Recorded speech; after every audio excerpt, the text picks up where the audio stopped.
तो खुद को उसमें सेटल कैसे किया था एक्टिंग में?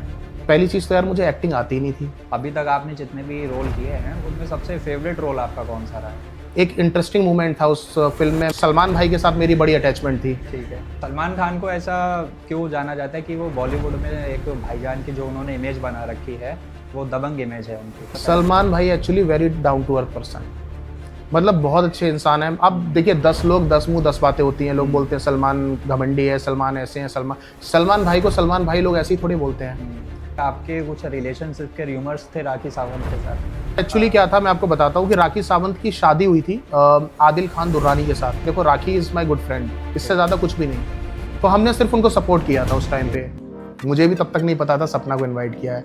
और सपना के साथ तो मेरी 3.5-4 साल से मतलब इतनी अच्छी बॉन्डिंग थी। एक शो आता है एनटीवी पे, हप्पू की उल्टन पलटन, नाम सुना होगा। उसमें मैंने फर्रुखाबाद का जिक्र करवाया। मैंने डायरेक्टर को बोला, यार आप दुनिया भर के नाम लेते हो शहरों के, कभी फर्रुखाबाद का भी ले लो। दीदी किधर से किधर उड़ेगी? हाँ? अरे बेटा स्टार्टिंग में ना तो लोकल ही उड़ेगी, जैसे कानपुर टू अलीगढ़, फरीदाबाद, फर्रुखाबाद, झकरकट्टी। तो मैंने ये जिक्र करवाया था उनसे। बिग बॉस में अप्रोच हुए थे आप? 4 बार। हम लोग मिलते रहते हैं, कभी अवार्ड फंक्शन में, आईफा अवार्ड में तो रेगुलर हम लोग मिलते ही हैं। वरुण धवन और हम एक ही जिम में। अभी गोविंदा सर के बारे में एक र्यूमर आया था कि उनका डाइवोर्स हो गया उनकी वाइफ के साथ में। क्या हुआ था, ये कहानी यहाँ से स्टार्ट हुई थी। गोविंदा जी की वाइफ है सुनीता आहूजा जी। तो ये नेपोटिज्म सच में है या नहीं है? काफ़ी सारे ऐसे एक्टर्स हैं जो नेपोटिज्म से बिलोंग नहीं करते, जैसे राजकुमार राव, मनोज बाजपेयी, नवाजुद्दीन सिद्दीकी। इनके केस में नेपोटिज्म वर्क ही नहीं करता है। कहीं भी नहीं करता यार। नेपोटिज्म अगर होता तो आज मैं इंडस्ट्री में काम कर रहा होता। आप बताइए। नमस्कार, मैं हूं उपासना सिंह और राहुल परिहार ये मैसेज मैं खास तौर पे आपके लिए बना रही हूं। आप एक बहुत अच्छे एक्टर हैं, पॉलिटिशियन हैं और सबसे अच्छी बात यह है कि आप बहुत बढ़िया इंसान हैं। नमस्कार, मेरा नाम है अनुराग नंदन। स्वागत है आपका मेरे यूट्यूब चैनल चाय विद बाबू पे। आज का हमारा ये पॉडकास्ट होने जा रहा है बॉलीवुड के एक्टर मिस्टर राहुल परिहार जी के साथ। तो राहुल परिहार जी से मिलके हम लोग बॉलीवुड के बारे में जानेंगे। नमस्कार राहुल जी, बहुत बहुत स्वागत है आपका हमारे चैनल। तो राहुल जी, काफ़ी सारे लोगों का ये सपना होता है कि हम एक एक्टर बने, और जो मुंबई है जिसे हम लोग जानते हैं सपनों का शहर के बारे में, उसमें आप वो सारी लाइफ अपनी जी भी रहे हैं। तो इन सारे प्रोसेस की स्टार्टिंग कैसे हुई थी और आपने ये प्लेटफॉर्म अचीव कैसे किया था अपना? मैं यार एक्चुअली मैंने ये प्लेटफॉर्म कोई अचीव नहीं किया था। मेरा इस फील्ड में दूर दूर तक कोई नाता भी नहीं था, क्योंकि मैं एक ऐसी फैमिली से आता हूँ। मेरे जो फादर है वो इंडियन आर्मी में है, और मतलब हमारे फादर की पोस्टिंग इधर से उधर, उधर से इधर रेगुलर बेसिस पे रहती थी। तो मतलब मैं पढ़ाई कर रहा था उस टाइम पे, और मेरा इस इंडस्ट्री से दूर दूर तक कोई लेना देना नहीं था। तो एक बार क्या हुआ कि जयपुर राजस्थान में, आपको मालूम है हम साथ साथ हैं, फिल्म की शूटिंग हुई वहाँ पर।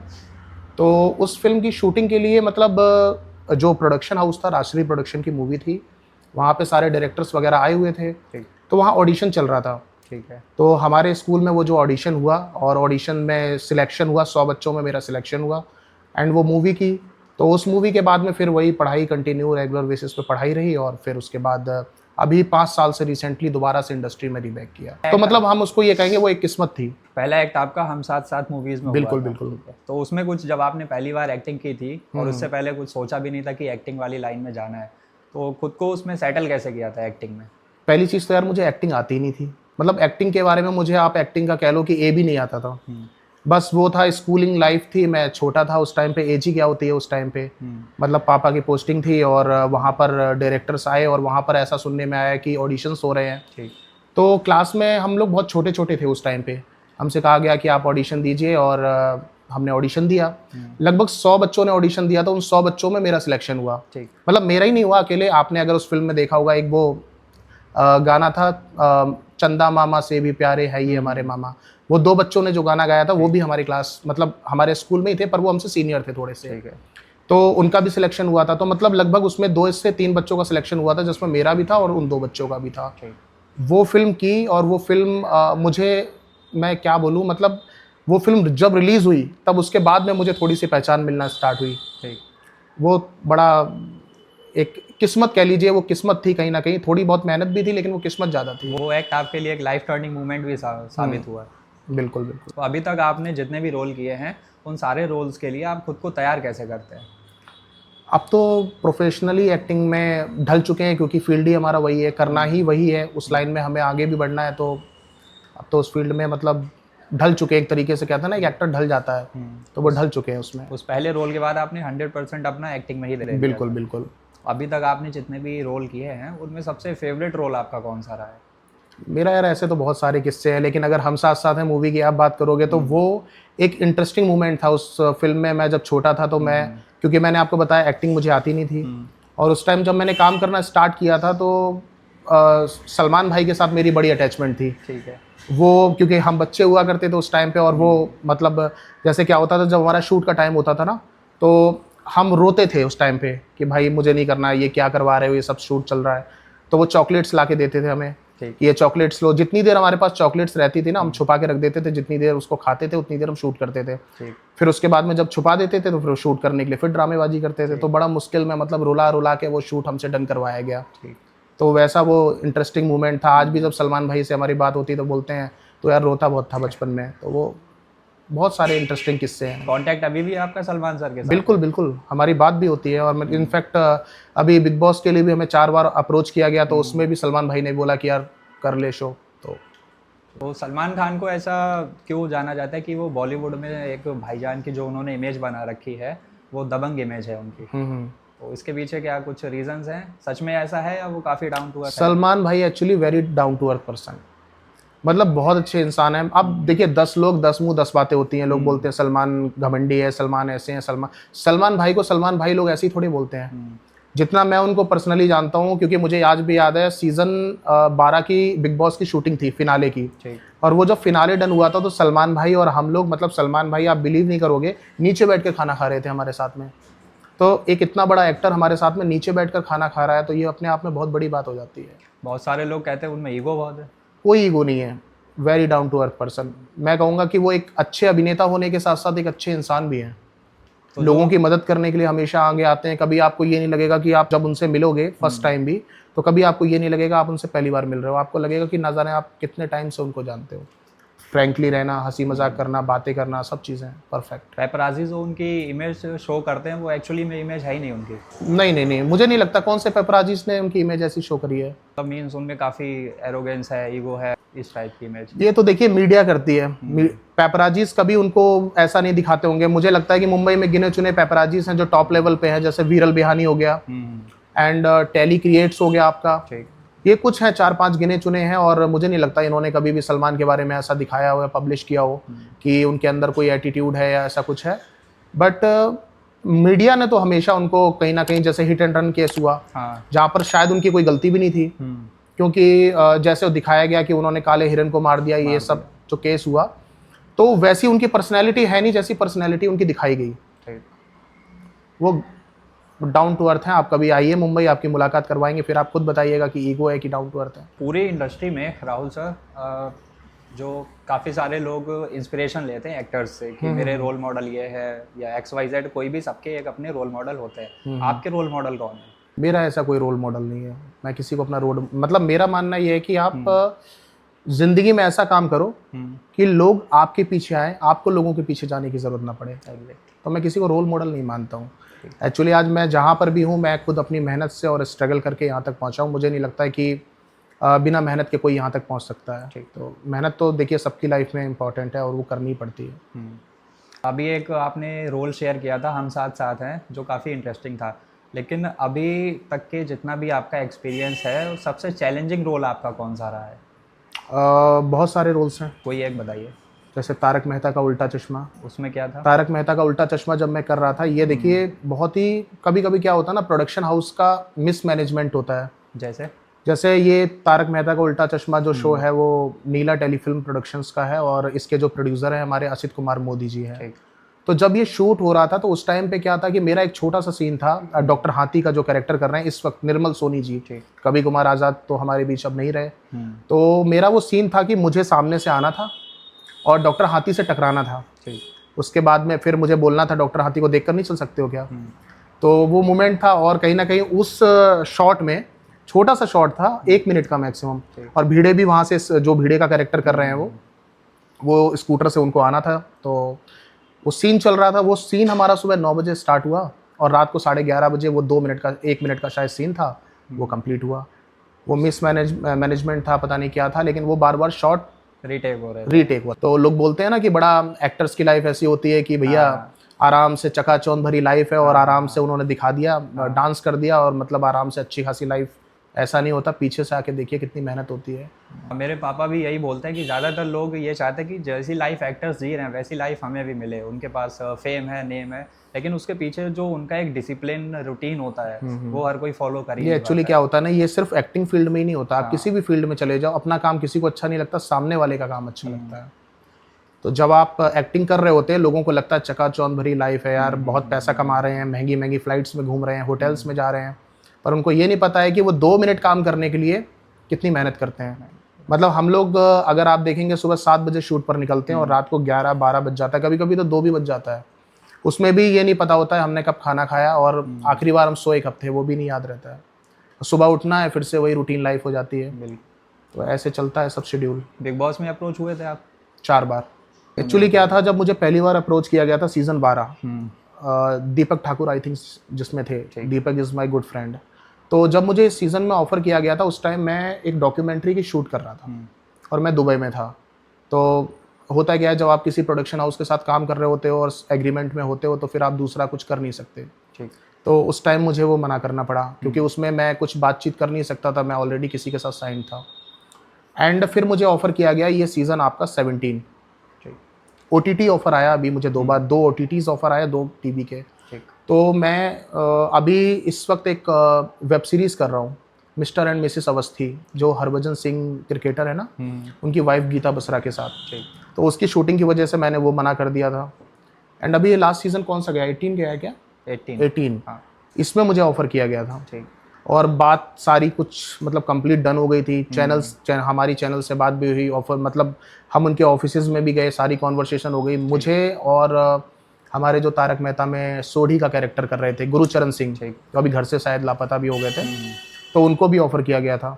तो लेकिन अमाउंट को लेकर थोड़ा सा पैसा वैसा थोड़ा कम दे रहे थे तो नहीं किया। फीस वो लोग कम पे कर रहे थे। हाँ, ज़रूरी है यार, पैसे के लिए हम लोग काम करते हैं, तो ऑब्वियसली अगर पैसा कम मिलेगा तो कैसे करेंगे। आपके कुछ रिलेशनशिप के र्यूमर्स थे राखी सावंत के साथ? कभी भी नहीं। फिर ये र्यूमर आया कुछ तो? ये र्यूमर नहीं था एक्चुअली। क्या था, मैं आपको बताता हूँ कि राखी सावंत की शादी हुई थी आदिल खान दुर्रानी के साथ। ठीक है। पहले तो रितेश के साथ में था। रितेश के साथ में जब रिश्ता टूटा, मैं अभी तो वो फिर से साथ में ही है, राखी और रितेश। तो जब ये उनके साथ रिश्ता टूटा तो आदिल खान दुर्रानी के साथ शादी हुई। वो शादी में कुछ उनकी पर्सनल लाइफ में प्रॉब्लम्स हुई। देखो, राखी इज़ माय गुड फ्रेंड, इससे ज़्यादा कुछ भी नहीं। तो राखी अपनी पर्सनल लाइफ और प्रोफेशनल टर्म्स मेरे साथ शेयर करती हैं एज अ फ्रेंड। तो क्या हुआ था कि उनकी जब लाइफ में कुछ प्रॉब्लम्स आई, आदिल खान के साथ मारपीट होती थी, वो शायद उनको मारते थे या उनके पैसे वैसे उन्होंने कुछ हड़प लिए थे समथिंग। तो अब एक दोस्त होने के नाते मेरा जो फ़र्ज़ बनता था उनको सपोर्ट करना, जब वो प्रॉब्लम में है तो ऑब्वियसली सारे दोस्त सपोर्ट करते हैं। तो हमने सिर्फ उनको सपोर्ट किया था उस टाइम पे। तो उस टाइम पे क्या होता था कि राखी बहुत परेशान रहती थी, तो हम और राखी कभी कभी मुंबई में किसी कॉफ़ी कैफ़े पे स्पॉट हो जाते थे, कभी एयरपोर्ट पे स्पॉट हो जाते थे, साथ में दुबई ट्रैवल कर रहे हैं। बिकॉज राखी भी दुबई रहती है, मैं भी दुबई रहता हूँ। 15 ऐसा होता है कि साल में मैं 15 या 20 दिन के लिए दुबई जाता ही हूँ रेगुलरली। और राखी सावंत 6 मंथ इंडिया रहती है, 6 मंथ दुबई रहती हैं, अभी शिफ्टेड है वो। तो हम लोग कभी एयरपोर्ट पे स्पॉट हो जाते थे, कभी कॉफ़ी कैफ़े पे स्पॉट हो जाते थे। और सिर्फ ऐसा ही होता था, प्रॉब्लम्स वो बताती थी, हम प्रॉब्लम्स को लेकर डिस्कस करते थे, चीज़ों को शॉर्ट आउट करने की कोशिश करते थे। तो आपको पता है पेपराजीज बहुत ज़्यादा स्पॉट करते हैं इन चीज़ों को, तो वो स्पॉटिंग हो गई चीज़ें। और वहाँ पर ये सवाल उठ गए कि ऐसा हो गया है कि मतलब राखी और हमारा कुछ अफेयर चल रहा है या कोई रिलेशन है। वैसा कुछ नहीं है, वो तो सब एज अ फ्रेंड ही है, एज अ फ्रेंड नॉर्मल। बस ये एक हमारा ऑडियो ज़रूर वायरल हो गया था, जिसमें राखी मुझे व्हाट्सएप पे, होता है जब आप खुश होते हैं एक दूसरे के साथ दोस्त हैं, तो राखी कभी दिल बना के वो उसका नेचर ऐसा है एक्चुअली। राखी अभी बहुत खुश है तो आपको आई लव यू लिख के भेज देगी, या फूल बना के भेज देगी, दिल बना के भेज देगी। तो वो कभी कभी हो जाता है कि वो फ्रेंड आपस में मजाक मस्ती कर लेते हैं, पर इसका मतलब ये नहीं होता कि वो आपके साथ रिलेशन में या कुछ ऐसा वैसा है। वैसा कुछ नहीं था, बस वो एक बार चैट वायरल हो गई थी और आई डोंट नो, वो शायद आदिल ने वायरल की हुई थी। अच्छा, तो वो था बस, और इससे ज़्यादा कुछ भी नहीं था। कौन कौन से बॉलीवुड के ऐसे टॉप एक्टर्स हैं जिनके आप काफ़ी क्लोज हैं? ऑलमोस्ट सभी 70 से 80%। गोविंदा जी हैं, सलमान भाई हो गए, बड़े में तो ऑलमोस्ट सभी हैं। अभी मैं तो अभी बहुत टाइम बाद हिमानी शिवपुरी से मिला था, उनके सब वो हमारे साथ हम साथ साथ में थी। तो मैं जब उनके घर गया तो उन्होंने बोला तुम बहुत बड़े हो गए हो। मतलब बहुत टाइम बाद हम मिले। ठीक। तो हम लोग मिलते रहते हैं, कभी अवार्ड फंक्शन में, आईफा अवार्ड में तो रेगुलर हम लोग मिलते ही है, अबू धाबी में होता है, कभी स्टार नाइट अवार्ड्स में मिल रहे हैं, अवार्ड फंक्शन में तो मोस्टली मिलना होता है। जिम में जाते हैं हम लोग, वरुण धवन और हम एक ही जिम में, और भी बहुत सारे सेलिब्रिटीज़ आते हैं, तो ऑलमोस्ट हमारा रेगुलर डेली तो मिलना हो ही जाता है, जिम में ही मिलना हो जाता है, अदरवाइज फिर अवार्ड फंक्शंस में। अभी गोविंदा सर के बारे में एक र्यूमर आया था कि उनका डाइवोर्स हो गया उनकी वाइफ के साथ में। वो र्यूमर नहीं था, वो एक्चुअली वो तो लोग फैलाते ही है कि गोविंदा का डाइवोर्स हो गया, वैसा कुछ नहीं है। वो एक्चुअली क्या हुआ था, ये कहानी यहाँ से स्टार्ट हुई थी। गोविंदा जी की वाइफ है सुनीता आहूजा जी, ठीक। उन्होंने एक पॉडकास्ट में उनसे कुछ सवाल करे गए थे, उन सवालों पे उन्होंने कुछ ऐसा मजाक मस्ती में बोल दिया था कि गोविंदा तो अब बुढ़े हो गए हैं, या गोविंदा के पास टाइम नहीं रहता है हमसे बात करने का। कभी कभी क्या हो जाता है कि जैसे क्या होता है ना, मैं आपको बताऊं, गोविंदा जी का जो घर है ना, वो इस तरफ उनका एक पर्सनल घर है जिसमें उनकी पूरी फैमिली शिफ्टेड है, और सामने उनका एक और घर है जिसमें गोविंदा जी हमेशा वहाँ रहते हैं। तो गोविंदा जी की आदत है कि वो लोगों के साथ, 4 लोगों के साथ बैठना, हंसी मजाक करना, बातें करना। और उनकी वाइफ की आदत है वो थोड़ा शांत स्वभाव की है, वो ज़्यादा किसी से मतलब नहीं रखती हैं वो सब चीज़ें। तो उन्होंने वही बोला, गोविंदा जी घर नहीं आते, 2-2 3-3 दिन सामने रहते हैं और वो बातें करते रहते हैं। तो वो कुछ बातें ऐसी थी जो पॉडकास्ट में उन्होंने बोली, और वो मीडिया ने उसको कि ऐसा हो गया है, तो र्यूमर्स आगे कि मतलब इनकी और उनकी बनती नहीं। जब आप इस तरीके की बातें करोगे तो ऑब्वियसली आएगा कि भाई बनती नहीं है। तो वैसा कुछ नहीं है, वो तो पब्लिसिटी 4 दिन की थी, हो गई, और उसके बाद सुनीता आहूजा ने खुद ही क्लियर कर दिया ऐसा कुछ भी नहीं है। ऐसा कुछ नहीं है। इनफैक्ट उन्होंने तो एयरपोर्ट पे ये भी बोला है कि अगर हमें और गोविंदा को कोई अलग कर दे तो मैं उसको 10 लाख का इनाम दूंगी। बॉलीवुड में काफ़ी एक वर्ड हाईलाइट रहता है नेपोटिज्म का। तो ये नेपोटिज्म सच में है या नहीं है? नेपोटिज्म का वर्ड कहाँ से स्टार्ट हुआ था? सुशांत सिंह राजपूत केस से वर्ड तो था, लेकिन वो वर्ड लोगों के जहन में कब आया? सुशांत के बाद। देखिए, सुशांत सिंह राजपूत का जो केस हुआ था, वैसे मैं आपको बताऊं, सुशांत सिंह राजपूत मेरा दोस्त है। मैं उनसे पहली बार कब मिला था, हमारा आज तक में एक माइंड रॉक होता है, जैसे वहाँ पे बहुत सारे सेलिब्रिटीज़ आते हैं, वहाँ पे मंच लगता है बाकायदा, डिपेंड्स ऑन लोकेशंस अवेलेबिलिटी, तो वहाँ पर प्रोग्राम्स होते हैं। तो हम लोग मंच पे आमंत्रित होते हैं वहाँ पे। तो उस कार्यक्रम में मैं भी आमंत्रित था, और सुशांत सिंह राजपूत और हमारे कुमार विश्वास जी और तमाम लोग थे। तो मेरी उनके साथ पहली वो मुलाकात थी, और मुझे याद है अभी भी कि हम दिल्ली के रेडिशन ब्लू होटल में स्टे कर रहे थे, जो एयरपोर्ट के जस्ट सामने है। तो पहली बार उनसे मिला था। मैं चाहे कितना भी इंडस्ट्री में काम कर रहा हूँ, पर मुझे लगता है कि वो मेरे से कहीं ना कहीं थोड़ा ऊपर हैं, और थोड़ा नहीं, इनफैक्ट बहुत ऊपर है वो। तो जब मैं उनसे मिला, मुझे कभी भी ऐसा नहीं लगा कि वो मैं उनसे पहली बार मुलाकात कर रहा हूँ। एक जैसे बच्चा होता है ना, जैसे हंसी मजाक करना, कभी ये पिल्लो लेके भाग जाना, वो सब चीज़ें। तो जितने भी टाइम हम साथ में रहे, क्योंकि हमारा 7 साढ़े 7 बजे प्रोग्राम ख़त्म हो गया था, और हम लोग होटल्स में आए, तो वहाँ मस्ती मजाक वो सब चीज़ें चलती रही। हम लोगों ने 12:30-1 बजे तक मस्ती करी, बच्चों की तरह बहुत बैठे हम लोग। तो कभी भी ये नहीं लगा कि मतलब, एक तो सुसाइड वाली चीज़ जो सामने आई कि सुसाइड कर लिया, मैं उस बात को आज भी नहीं मानता कि उसने सुसाइड किया होगा, क्योंकि मैं उससे शायद 2-3 बार मिला हूँगा, और मुझे कभी भी ऐसा नहीं लगा कि वो ऐसा कर सकता है। और नेपोटिज्म की जो आप बात कर रहे हो, वो आया सामने कि करण जौहर की वजह से सुसाइड कर लिया, फिल्में नहीं मिल रही थी, ये बात सामने आई ना, तो वैसा कुछ नहीं है। वो मुझे लगता है कि वो एक सुसाइड भी नहीं है और नेपोटिज्म भी नहीं है, वो कुछ और ही हुआ है। अब भगवान जाने क्या हुआ है, ये हम और आप कैसे बता सकते हैं। पर सुसाइड तो नहीं था, 100% सुसाइड नहीं था वो। काफ़ी सारे ऐसे एक्टर्स हैं जो नेपोटिज्म से बिलोंग नहीं करते, जैसे राजकुमार राव, मनोज बाजपेयी, नवाजुद्दीन सिद्दीकी। इनके केस में नेपोटिज्म वर्क ही नहीं करता है, कहीं भी नहीं करता यार। नेपोटिज्म अगर होता तो आज मैं इंडस्ट्री में काम कर रहा होता। आप बताइए, मैं एक छोटे से ज़िले से हूँ, फर्रुखाबाद से, और मैं आपको सच बताऊँ, ये मैं आपके पॉडकास्ट में बोल रहा हूँ, और बिल्कुल मैं आपको क्लियर बता रहा हूँ ये चीज़ कि फर्रुखाबाद ज़िले को जब मैंने आज से रीबैक किया ना इंडस्ट्री में, फर्रुखाबाद ज़िले को बॉलीवुड के अंदर एक छोटा भी स्टार और बड़ा स्टार नहीं जानता था, कोई भी, केवल राजपाल यादव को छोड़कर, क्योंकि वो यहाँ से हैं, शाहजहांपुर से बिलोंग है। हाँ बिल्कुल, तो कोई नहीं जानता था फर्रुखाबाद ज़िले को। कम से कम मैं आपको बताऊं कि 70 से 80% सेलिब्रिटीज़ को जिनको मैं जानता हूं, उन सारे सेलिब्रिटीज़ ने फर्रुखाबाद को अगर जाना है तो वो मेरी वजह से जाना है। इसीलिए मैं आपके पॉडकास्ट में ये चीज़ खुल के बोल रहा हूँ कि 70 से 80% सेलिब्रिटीज़ ने मेरे माध्यम से फर्रुखाबाद जाना है। कोई भी नहीं जानता था फर्रुखाबाद कहाँ पर है। मतलब अगर बाई चांस अगर मुझे कोई पूछता भी था कि यार आप हो कहाँ से, तो मैं बोलता था फरुखाबाद। कहता यार ये किधर पड़ता है, किसी को नहीं पता। उनको बताया, बहुत सारे सेलिब्रिटीज़ तो इनफैक्ट मेरे गोविंदा जी मेरे इसी घर में आकर गए हैं, गीतापुरम में जहाँ मैं रहता हूँ। तो अभी वो आकर गए थे, अभी 6 महीने हुए हैं। उनकी वाइफ सुनीता आहूजा जी, वो लोग आकर गए हैं। तो सब जान रहे हैं अभी तो मैक्सिमम। इनफैक्ट मैंने तो फरुखाबाद को प्रमोट करने के लिए, आपका एक शो आता है NTV पे, हप्पू की उल्टन पलटन, नाम सुना होगा, उसमें मैंने फरुखाबाद का जिक्र करवाया। मैंने डायरेक्टर को बोला यार आप दुनिया भर के नाम लेते हो शहरों के, कभी फरुखाबाद का भी ले लो। ठीक है। तो बोले कि चलो ठीक है, आज हम स्टोरी में लिखते हैं। मैंने जबरदस्ती उनसे लिखवाया और वो मैं आपको क्लिप दिखाता हूँ। दीदी किधर से किधर उड़ेगी? हाँ? अरे बेटा स्टार्टिंग में ना तो लोकल ही उड़ेगी। जैसे कानपुर टू अलीगढ़, फरीदाबाद, फरुखाबाद, झकरकट्टी। तो मैंने ये जिक्र करवाया था उनसे। मैंने उनको बोला कि मैंने कहा यार दुनिया भर के स्क्रिप्ट में डायलॉग्स लिखते हो, एक बार फरुखाबाद को कहीं पे सेट कर दो।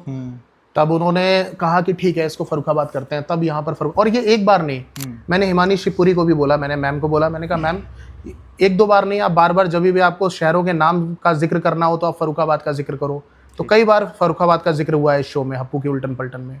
और सिर्फ यही शो क्यों, मैंने तो अभी अब वेब सीरीज़ आ रही है हमारी, ये मिस्टर एंड मिसेस अवस्थी, इसमें पूरा फरुखाबाद का ही जिक्र है। आप देखिएगा, बहुत प्यारी वेब सीरीज़ है। और बड़े बड़े अभी ये रिलीज़ होगी हमारी 3 महीने बाद। और इसमें हमारे बहुत सारे बड़े बड़े सेलिब्रिटीज़ ने काम किया। मनोज जोशी जी ने काम किया हुआ है, हमारी ये अभी धरती पुत्र नंदनी में काम कर रही हैं, जिन्होंने माता सीता का कैरेक्टर किया था, दीपिका चिकालिया जी, वो भी इस वेब सीरीज़ में है। हरभजन सिंह की वाइफ इस वेब सीरीज़ में है, अनूप जलोटा जी हैं, बहुत सारे तमाम बड़े सेलिब्रिटीज़ हैं। अभी एक बॉलीवुड के जो हमारे एक्टर हैं सैफ अली खान, उनके ऊपर एक अटैक हुआ था, वो काफी अभी रिसेंटली हुआ था। देखो मैं एक बात बताऊँ, सैफ अली जी के साथ मैंने काम किया हुआ है, बहुत अच्छे एक्टर हैं वो। लेकिन अब जो ये बातें निकल कर सामने आ रही हैं कि वो उन्होंने जानबूझकर करवाया, बहुत सारे लोगों से मैंने सुना भी है। और जिस दिन ये हमला हुआ था उस दिन मैंने बहुत सारे चैनल्स को इंटरव्यू भी दिया था, क्योंकि मैंने काम किया उनके साथ। तो जितना मैं उनको पर्सनली जानता हूँ कि ये जो एलिगेशंस लग रहे हैं कि उन्होंने खुद पर हमला करवाया, मेरे हिसाब से तो मुझे नहीं लगता करवाया। दूसरी बात, हाँ कुछ बातें हैं जो डाउटफुली हैं, जो इशारा भी शायद इसी तरफ करती है। जैसे मान लीजिए सैफ अली खान, हम सब जानते हैं कि बहुत बड़े एक्टर हैं, और नॉर्मली हम ही लोग अगर अपने घर में होते हैं तो हमारे घर में कोई आदमी जब आता है तो इतना ईजिली नहीं आ सकता ना। तो इतना बड़े एक्टर हैं, मतलब अब ये तो वो वाली बात हो गई कि शाहरुख खान के घर में कोई घुस गया, उनको मार के चला आया। एक आम आदमी कैसे इतने बड़े स्टार के घर घुस जाएगा?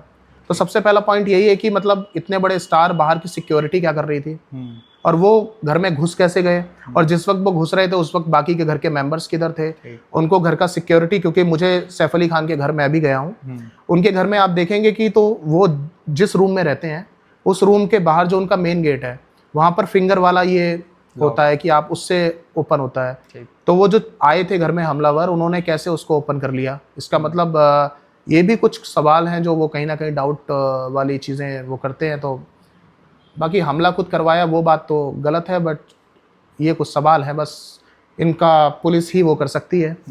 हम और आप तो कुछ बोल नहीं सकते, ना ही इसका कुछ सर्टिफिकेट दे सकते हैं। फेवरेट एक्ट्रेस कौन है आपकी? मेरी फेवरेट आलिया भट्ट। क्यों? बस उनकी एक्टिंग अच्छी लगती है, बस इससे ज़्यादा कुछ नहीं। नॉर्मली उनकी एक्टिंग अच्छी लगती है, नेचर भी अच्छा है, डाउन टू अर्थ है वो। मिले हैं आप उनसे? हाँ, अवार्ड फंक्शन में एक बार नहीं बहुत बार मिले। नेचर अच्छा है, डाउन टू अर्थ है। इनफैक्ट एक सिंपल से उनके अंदर वो है, मतलब एक सिंपल इंसान होता है ना, हम और आप बहुत सिंपल तरीके से रहते हैं, वो भी बहुत सिंपल तरीके से रहती हैं। वैसा कुछ नहीं है कि बहुत ज़्यादा हाई फाई रहना, वो सब चीज़ें नहीं है उनके अंदर। इंडस्ट्री में अगर कोई ज्वाइन करता है न्यू कमर, तो वो सेटबैक को फेस कैसे करे? देखो मैं तो इसमें यही बोलूँगा कि इंसान मेहनत जब करता है तो एक दिन में तो चीज़ें किसी को नहीं मिलती। जब हमने इंडस्ट्री में रीबैक किया था, उससे पहले मैंने आपको बताया मेरे फादर जो है वो इंडियन आर्मी में है, तो घर वालों की भी शुरू से यही एडवाइस मिली कि आप भी आर्मी ज्वाइन करो। मेहनत की बहुत ज़्यादा, लेकिन वो आर्मी में सिलेक्शन, वो कहते हैं ना किस्मत जिसको जहाँ ले जाती है इंसान वहीं जाता है। मेहनत की लेकिन वो आर्मी में सिलेक्शन नहीं हुआ। लाइफ में कुछ तो करना ही था, तो उसके बाद में घर वालों ने बोला कि एक काम करो, ग्रेजुएशन कर लो। तो मैंने कहा ग्रेजुएशन करना है तो क्यों ना मीडिया से ग्रेजुएशन कर लें, बिकॉज मीडिया से ग्रेजुएशन करने के 2 फायदे हैं। एक तो ग्रेजुएशन मेरा कंप्लीट होगा, दूसरा क्या है कि मुझे कहीं ना कहीं मेरी जो चीज़ें हैं, मेरा कम्युनिकेशन स्किल है वो कहीं ना कहीं पॉलिश होगा। अच्छे से चीज़ें सीखने को मिलेंगी। एग्जैक्टली। तो मैंने वो मास कम्युनिकेशन किया हमारे न्यूज़ 24 चैनल से, जिनका खुद का अपना कॉलेज है आइजम्स, ठीक। सेक्टर 16 फिल्म सिटी में। तो मैंने वहाँ से BGMC कंप्लीट किया 3 साल का। वो कंप्लीट करने के बाद में फिर, क्योंकि मैंने तो इंडस्ट्री में आपको बताया फिल्म की थी, उसके बाद में 1-2 एडवर्टीजमेंट्स किए थे, हेडिंग शोल्डर शैम्पू का एक ऐड किया था। ठीक। तो तब तक भी मेरा इंडस्ट्री में रीबैक करने का कोई वैसा था नहीं कि मैं जाऊँगा या करूँगा कुछ। तो एक बार क्या हुआ कि मैं कॉलेज से वापस आ रहा था और उसी दौरान दलेर मेहंदी साहब की गाड़ी वहाँ पर आई हुई थी। और उस दौरान क्या था, उस बीच में मेरा बस इतना ही था कि मैं अवार्ड फंक्शंस ज़रूर ज्वाइन करता था, क्योंकि हमारे पास आता था इनविटेशन कि आप अवार्ड में आइए। नॉमिनेटेड भी होते थे, तो अवार्ड्स में जाते थे, तो वहाँ हमारी सबसे मुलाकात होती रहती थी। तो उसी दौरान दलेर मेहंदी साहब जा रहे थे, तो उन्होंने मुझे देख लिया। वो बोले कल घर पे आ जाओ। तो मैंने कहा सर कुछ काम था क्या? बोले नहीं नहीं, ऐसे ही आ जाओ घर पे, कल मुलाकात करते हैं, कल हमारा घर यहीं पे है। उनका घर दिल्ली में शिव मूर्ति है महिपालपुर के पास, उसके पीछे वेस्टर्न ग्रीन में वो रहते हैं, ठीक, 8 नंबर बंगलों में। तो उन्होंने बुलाया, इनवाइट किया। मैं तब तक भी मैंने उसको इग्नोर कर दिया, मतलब ये मेरी नादानी थी शायद। मतलब उन्होंने मुझे बोला कि आपको आना है, आप आइएगा कल, और मैं ऐसी कॉलेज से जा रहा था उस टाइम। मैंने कहा ठीक है सर मैं आऊँगा। नेक्स्ट डे मैं नहीं गया। नेक्स्ट डे उनका मुझे फ़ोन आया दलेर मेहंदी साहब का कि अरे आ जाओ ना, लस्सी वस्सी पीते हैं, खाना वाना खाते हैं, आ जाओ मुलाकात करते हैं। और मुझे ना ऐसा एक्चुअली एक होता है ना, क्रेज़ होता है इंसान में, सेलिब्रिटीज़ से मिलने का क्रेज़ होता है, यार दलेर मेहंदी पाजी है, मिलेंगे, फ़ोटो क्लिक कराएंगे। वो मुझे क्रेज़ कभी रहा नहीं शुरू से ही। ठीक। इसलिए नहीं रहा क्योंकि बचपन में पहले वो फिल्म करी, वो तमाम कलाकार थे, और फिर उसके बाद में वो इतना इंटरेस्ट, मतलब एक होता है हर इंसान में इंटरेस्ट होता है, मेरा वो इंटरेस्ट कभी था ही नहीं। तो नेक्स्ट डे उनका फ़ोन आया, तो मैंने कहा ठीक है मैं आऊँगा। 4 बजे का टाइम दिया था उन्होंने शाम को, 3 बजे तक मेरा कोई रेस्पॉन्स नहीं था। तो क्या हुआ कि मुझे उन्होंने बहुत गुस्से में बोला कि तू आ रहा है, मैं तुझे लेने आऊँ? तो मैंने कहा पाजी मैं आ रहा हूँ, चलो। मुझे आज भी याद है, मैंने ऊबर बुक की उस टाइम, और मेरा तब तक इंडस्ट्री से कोई नाता नहीं था। उसके बाद मैंने सिर्फ हम साथ साथ है फिल्म के बाद एक हेडिंग शोल्डर शैम्पू का ऐड किया हुआ था। बस मेरे 2 काम थे। उसके बाद में मेरा सिर्फ इतना योगदान रहता था इंडस्ट्री में, जब कभी अवार्ड फंक्शन होता था नॉर्मल, उस टाइम तो आईफा में तो मैं कभी गया नहीं था। आईफा में इनवाइट भी नहीं करते, जब तक आप एक अच्छे लेवल पे नहीं होते हैं आपको आईफा कभी इनवाइट नहीं करता। तो मैंने वही किया, मतलब मुझे ये अवार्ड्स के आते थे, जी रिश्ते अवार्ड हो गया, स्टार नाइट अवार्ड हो गया, ये सब अवार्ड्स के आते थे। तो इसमें ये हम लोग सब मुलाकात होती थी। तो मैं ऊबर बुक की रही और मैं उनके घर गया, बैठे हम लोग। तब मेरा सलमान भाई से कोई कांटेक्ट नहीं था, ठीक, किसी तरह का, और छोटा था उस टाइम, जब फिल्म की थी मोबाइल भी नहीं था। तो मैं उनके घर गया, तो पाजी बोले कि 15-20 मिनट बैठा हूँ। पाजी बोले लस्सी वस्सी पियो, लस्सी लेके आए, ज़बरदस्ती लस्सी पिलाई, खाना वाना खिलाया। फिर मैंने कहा पाजी करना क्या है अभी ये बताइए। मुझे बोले यार रीबैक क्यों नहीं करता इंडस्ट्री में, तू ये बता। मैंने बोला सर मैं एक्टिंग आती नहीं, मुझे एक्टिंग का ये भी नहीं आता है। बोले नहीं नहीं, तूने सलमान को बहुत परेशान किया, सलमान तेरे किस्से बता रहा था। वो लोग बहुत फ्रैंकली हैं, दोस्त हैं, सारी चीज़ें हैं। मैं सलमान तेरे किस्से बता रहा था। तो उन्होंने मेरे सामने सलमान भाई को फ़ोन किया। बोले सलमान भाई को फ़ोन किया, फ़ोन स्पीकर पे किया, और मेरे को याद है कि मैं इस साइड बैठा था, पाजी इस साइड बैठे थे, मीका पाजी उस साइड बैठे थे, और उन्होंने फ़ोन किया, स्पीकर खोला। सलमान भाई ने बोला, उन्होंने बोला कि सलमान मेरे साथ पता है कौन बैठा है? तो बोले कि वो, सलमान भाई बोले कि कौन बैठा है? बोले वो राहुल बैठा हुआ है, वो तुम्हारे साथ फिल्म में काम किया था, छोटा बच्चा, चॉकलेट्स। हाँ, तो उन्होंने याद दिलाया। तो बोले अच्छा वो आज भी रोता है? सलमान भाई का वही रिएक्शन था, वो आज भी रोता है या मतलब शांति से काम करता है, क्या कर रहा है कहाँ आजकल? बोले बात करवाओ। मैंने बात की, मैंने कहा हाँ जी सर कैसे हो? बोला बढ़िया। तुम कहाँ पे है? मैंने कहा मैं दिल्ली में हूँ। कह रहे क्या कर रहे हो? मैंने कहा सर मैं अभी न्यूज़ 24 से कॉलेज में पढ़ाई कर रहा हूँ। बोले छोड़ दे, ये कुछ नहीं रखा, ये ग्रेजुएशन और ये सब कुछ नहीं रखा है, तो आ जा। अच्छा, मुझे ये, मैं उस टाइम पे ये भी पता था कि सलमान भाई जिसके ऊपर हाथ रख देते हैं कहीं ना कहीं वो इंडस्ट्री में सक्सेसफुल हो जाता है। मुझे बड़ा खुशी हुई इस टाइम पे कि सलमान भाई ने, मतलब मेरे लिए यही बड़ी बात थी कि सलमान भाई ने मुझे बोला कि आ जाओ, मिलते हैं, मुलाकात करते हैं। बोले कब आ रहे हो? मैंने बोला सर अभी तो नहीं, अभी तो कॉलेज में पढ़ाइयाँ चल रही हैं सब। बोले तुम 1 हफ्ते बाद आओ, फ्लाइट की टिकट भेज रहा हूँ, नंबर दो, नंबर मेरा वो एक्सचेंज करो। तो आप ये देखो कि एक छोटा सा कैरेक्टर करने के बाद में वो इंसान कितना अच्छा हो सकता है, जो बातचीत में मतलब मेरे लिए इतना कर रहा हो कि आपको फ़्लाइट टिकट दे रहा हूँ और आप आ जाओ, मिलते हैं, हम लोग बात करते हैं, वो सब चीज़ें थी। तो ऐसा ही हुआ, नंबर हमारा एक्सचेंज हुआ और सलमान भाई ने मुझे फ़्लाइट टिकट भेजी, मैं मुंबई गया, हमारी उनकी पहली मुलाकात हुई। तो उसके बाद हमारी बहुत सारी बातें भी हुई। अच्छा, मेरी एक आदत थी उस टाइम पे कि मैं किसी को शेयर नहीं करता था कोई चीज़ कि मैं क्या हूँ। देखो, मैंने बचपन में फिल्म की, किसने देखी? एक छोटा सा कैरेक्टर था, और अब तो मैं काफ़ी बड़ा हो गया हूँ, तो उतना लोग ध्यान नहीं देते। आजकल तो लोग बिग बॉस कर लेते हैं, उसके बाद 4 साल बाद कौन आया था ये याद नहीं रहता, तो वो फिल्म कहाँ से याद रहेगी। तो क्या था कि मैं कॉलेज में जब गया था, कॉलेज में मैं एक नॉर्मल स्टूडेंट की तरह वहाँ पे पढ़ाई कर रहा था, चीज़ें थी, वहाँ पे फ्रेंड थे बहुत सारे। तो वहाँ पे 2 किस्से बड़े मज़ेदार हुए। एक तो ये था कि मैं रात में, ये बाद में हुआ था, पहले सपना चौधरी वाला सीन हुआ था। क्या हुआ था कि जैसे आपने देखा होगा न्यूज़ चैनल्स में स्टार्स को बुलाते हैं परफॉर्मेंस के लिए और वो सब चीज़ों के लिए, वो बुलाते हैं वहाँ पे, और वहाँ पे जितने भी स्टूडेंट्स होते हैं वो सब बैठते हैं, सामने वो परफॉर्मेंस होती है, वो सब चीज़ें रहती हैं न्यूज़ चैनल्स में। तो हम न्यूज़ 24 में थे, तो आज तक में प्रोग्राम था सपना चौधरी का, और वो होली का प्रोग्राम था उस टाइम पे।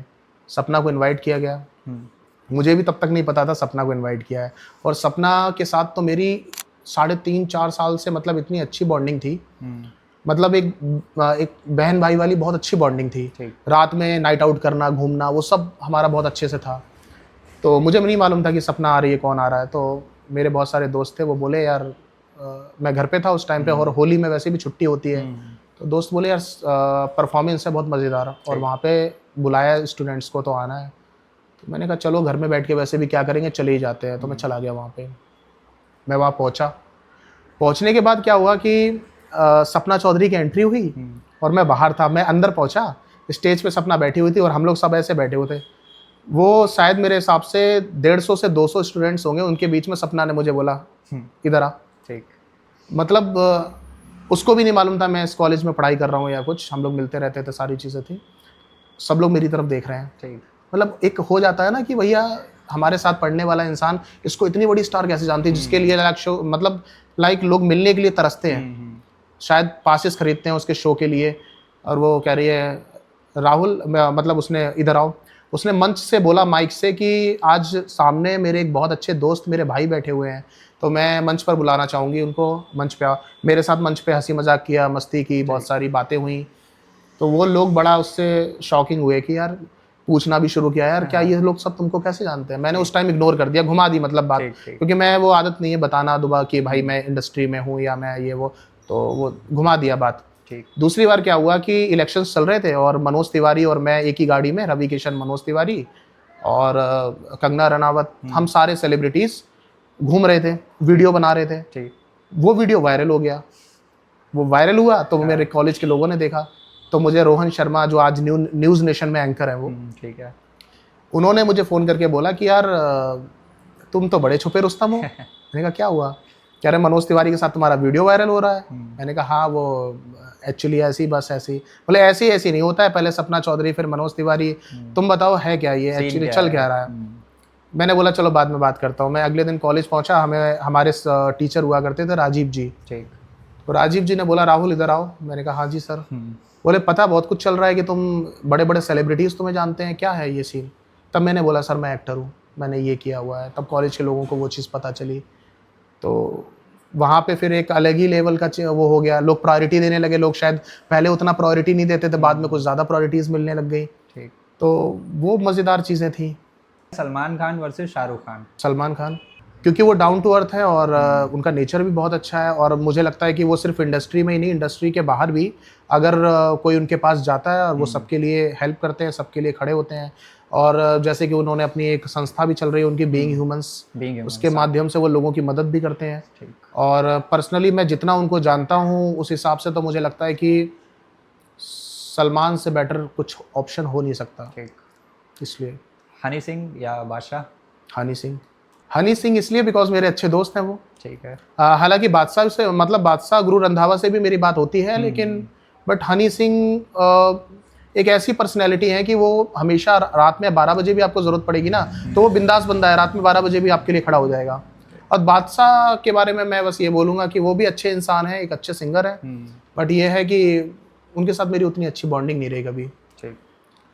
हनी सिंह को मैं पर्सनली जानता हूँ। हनी सिंह की आदत ऐसी है कि आप रात में 12 बजे भी आओगे, ज़रूरत है तो बंदा आपके लिए 12 बजे भी खड़ा है। बढ़िया इंसान है, बढ़िया नेचर है उसका।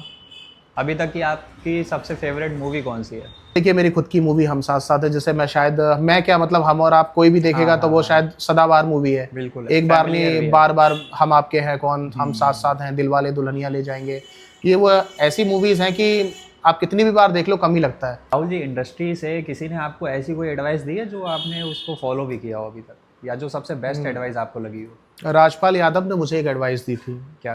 कि आप जब एक्टिंग करते हो तो कभी भी आप एक्टर की तरह एक्ट मत करो, एक्टिंग का बीज बनने की कोशिश करो। मीन्स मतलब जैसे उन्होंने मुझे एक एग्जांपल दिया था कि आप कोई भी काम करते हो, अगर हम खेती करते हैं तो खेती में भी पहले हम बीज बोते हैं, उसके बाद वो फसल उगती है। ठीक। तो वैसे ही जब आप एक एक्टर हो, आप एक्टिंग इंडस्ट्री मतलब इंडस्ट्री में काम कर रहे हो, तो आप एक्टिंग का बीज बनने की कोशिश करो। हमेशा सीखते रहना चाहिए इंसान को। आप कितने भी बड़े एक्टर क्यों ना बन जाओ, लेकिन कभी भी ये नहीं होना चाहिए कि मैं बहुत बड़ा एक्टर हूँ। मतलब आप सीखते रहो, हर दिन शुरुआत होती है और हर दिन आप कुछ ना कुछ सीखते रहो। तो वो बनने की कोशिश करो, और जब आप वो बनने की कोशिश करोगे तो मुझे लगता है इंसान जल्दी सक्सेसफुल होता है। ऑडियंस को आप हमारी एडवाइस क्या देना चाहेंगे?